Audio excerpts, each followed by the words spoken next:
ہمارے دین میں کوئی عمل تہوار نہیں ہے. ہمارے دین میں کوئی عمل رواج نہیں ہے. تہواروں سے رواجوں سے یہ دین پاک ہے. یہ دین کہ اللہ کا حکم ہوگا، نبی کا طریقہ ہوگا. اللہ کا حکم ہوگا، نبی کی سنت ہوگی. تہوار غیروں میں ہوتے ہیں، رواج غیروں میں ہوتے ہیں. ان کی قوموں کے رواج، ان کی قوموں کے تہوار ہمارے کچھ نہیں ہے. ہمیں حکموں پر اور طریقوں پر رکھا ہے. عبادت میں بھی، معاشرت میں بھی، معاملات میں بھی، ہر بات میں یہ حکم والے ہیں، یہ طریقے والے ہیں.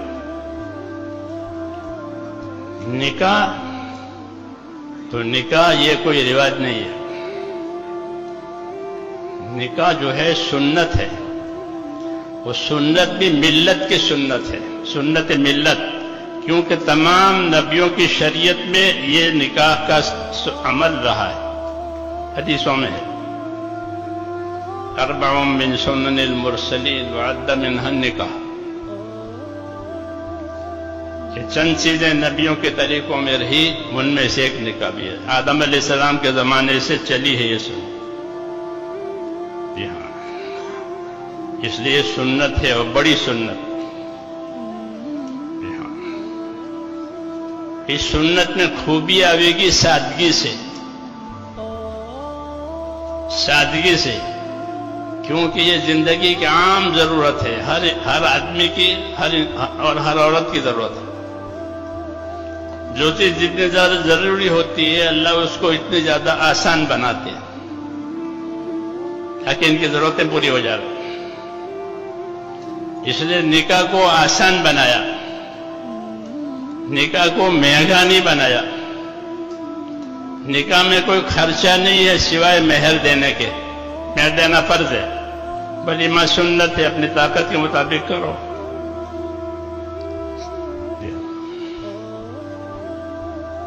اس میں کوئی مال شرط نہیں ہے.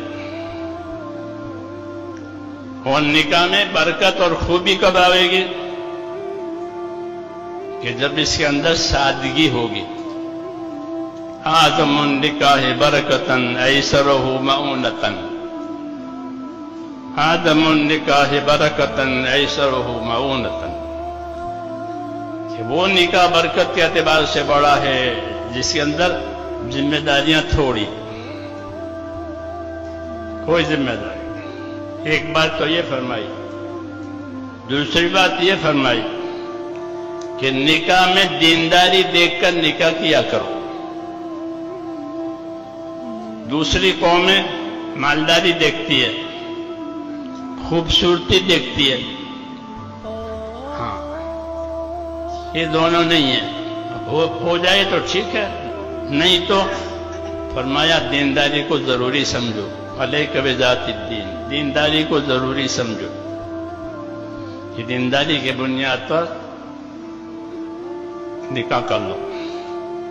چاہے خاندان غریب ہو، چاہے خاندان مالدار ہو. لڑکے کا خاندان غریب ہو لیکن دیندار ہے کہ نکاح کر لو. لڑکی کا خاندان غریب ہے لیکن دیندار ہے کہ نکاح کر لو. پھر غریبی کیا کرے گی؟ کہ غریبی دور ہو جائے گی.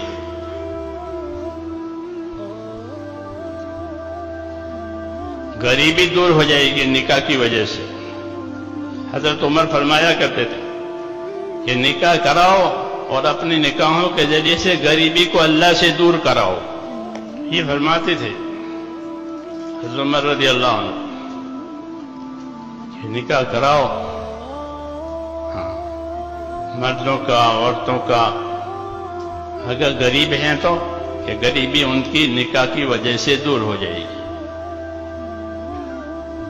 اور فرماتے تھے یہ میں اپنی طرف سے نہیں کہہ سکتا، یہ تو اللہ پاک کہہ رہے.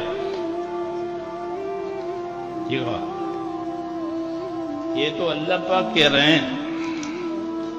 پھر آیت پڑھی وَأَنكِحُوا الْأَيَامَ مِنكُمْ والصالحین من عبادکم وإمائکم ان یکونوا فقراء یغنیہم اللہ من فضلہ،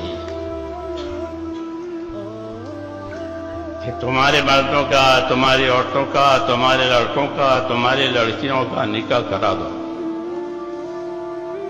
اگر یہ فقیر، غریب، تنگ دست ہیں تو مت گھبراؤ، اللہ ان کی غریبی، تنگ دستی اٹھا لے گا، دور کر دے گا۔